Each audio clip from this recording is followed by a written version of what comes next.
Whenever you tell me to roll. There was some sort of noise. Yeah. You ready? Yeah, I'm ready. Let's go. Sounds relaxed. Okay. Could you hold the board up for us?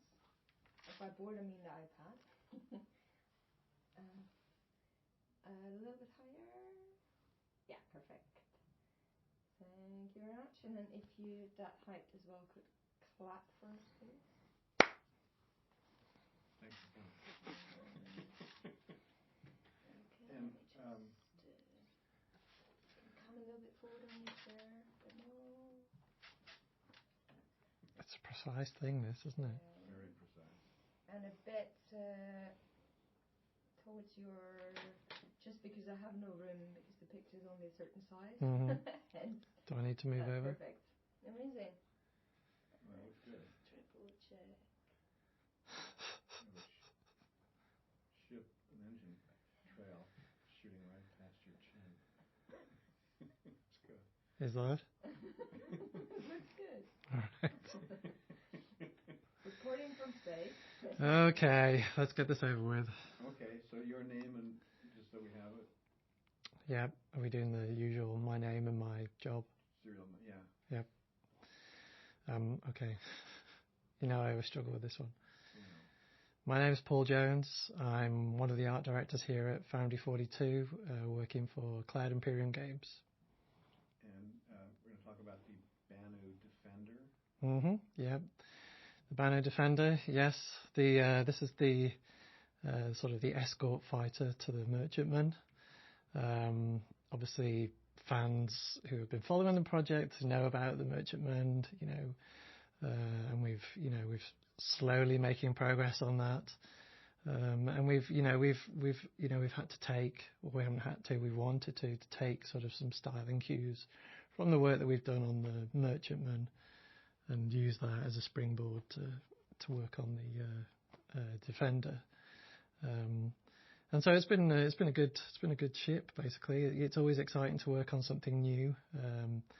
And this is, for this studio, it's the first sort of Banu ship that we've had chance to work on. So both me and Nate and design have been heavily involved, working with a concept artist and really sort of like trying to figure out what is a Banu ship and what is the Defender. And what is that? What would define it as a Banu ship? So there are a couple of things we're starting to sort of hit upon for the Banu ships in terms of their styling and functionality. I mean, Nate sort of is always, and it's a good phrase. He sort of described it as like C3PO. It's basically we've got a certain amount of almost traditional tech, space tech, and then that's covered in a soft forms basically. Soft shapes, it's still metallic or whatever. And we've been referencing past work that's been done. So, really pulling heavily on the sort of trader aspect of things, sort of the Far East, looking back a couple of centuries and sort of trying to sort of pick up on, ultimately like a richness that they will have incorporated through all their years of trading. So they don't necessarily have, a manufacturer, like we have for the human ships, like Aegis or any, RSI, etc. But they're not afraid of using technology where, it's good. So, on the Defender, you'll have, it has Tavaran shields. It's got Xi'an engines. It's got, sort of human internals in terms of like pipes and, those kind of workings. But then they've got their own sort of covering. They've got their own style that's on top, basically, to really sort of sell, their sort of culture. And we've gone a real sort of, we borrowed heavily from sort of Art Nouveau. So there's a lot of curves, a lot of sort of asymmetry to these curves, and we've kind of just sort of worked out a pretty good blend of the two, basically. That's where we're at currently. Do you use echo colors? Yeah, they're quite muted. I mean, we've sort of gone. Colors, I just need you to start with the colors. Oh, sorry. Yeah, sorry. So the color palette, yes, we've gone for that, for a palette that sort of invokes a richness, basically. So muted golds, pale golds. There's hints to sort of gemstones, but they're integrated in a very functional way. So they're sort of used as light accents. Markings, are very minimal, but again of a sort of a deep red sort of palette. Some of the floors have got some light blues in there. It sounds a bit of a crazy mix, but when people see the images, it all comes together, and it's very obviously not human, and hopefully obviously Banu. How much do you collaborate with the lore team, with the writers, to sort of have the ship sort of a character with what they're talking about? So when a ship kicks off, as we say, when the process starts, there's always, there's basically key parties are involved. So and especially something like this where we haven't dealt with the Banu before. Me personally. In the studio, we hook up with the writers, find out, what's the thought process, what's the culture, do they have manufacturers, what do they care about, how do they operate, and that feeds into everything, we try and take that into account. Obviously we have normally a set amount of time to try, work this, say the Defender out, and in that time you try and hit all the beats. Whatever the writers have said is important. So the fact that the Banu are trained specifically for their roles, and there's a cockpit and a co-pilot, and they're both separated, but they can still see each other, and just sort of trying to feature in things that would be applicable to that race. And then it's from that point that we gather reference, try and get palettes, try and sort of give the concept artist the kind of beats that he needs to hit in terms of feel, lighting, mood, the type of architecture in that space.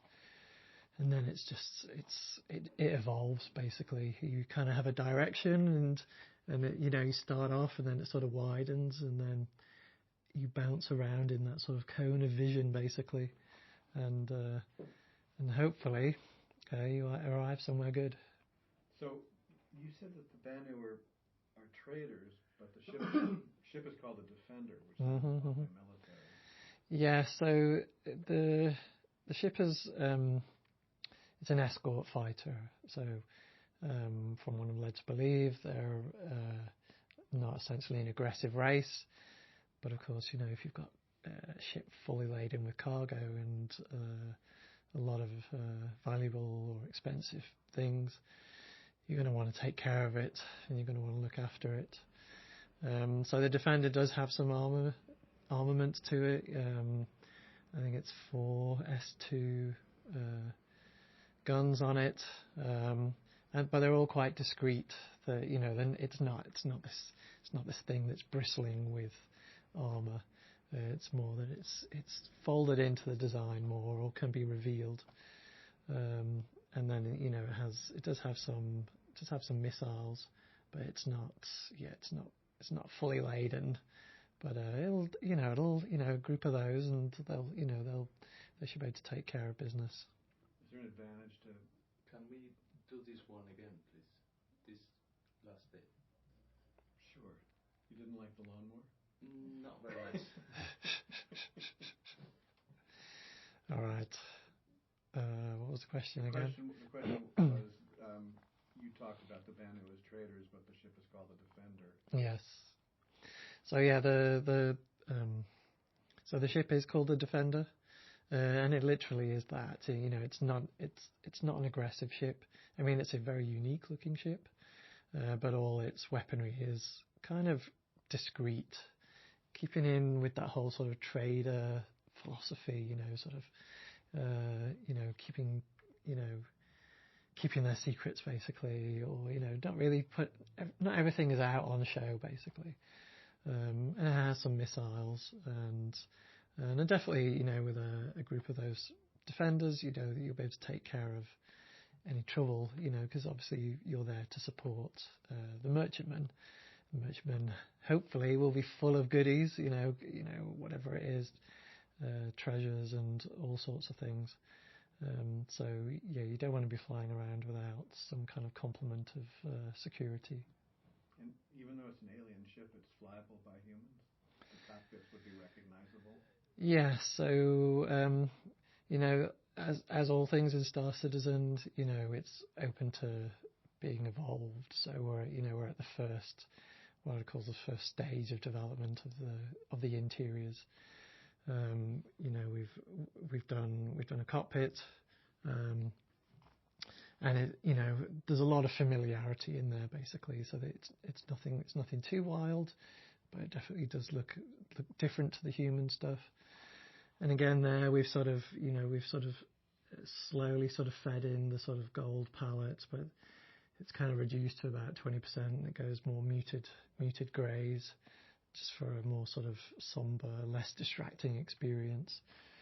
So you can just focus on your instrumentation. If you're the pilot, you'll be able to look across to see your buddy.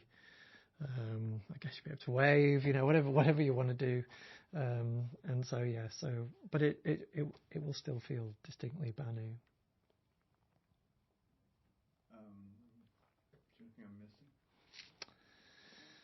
I'm missing? Do we need to talk about concept development or not, or is this more of a sort of Banu piece, global Banu piece? Well, Can you cut, sorry guys? Yeah. Okay.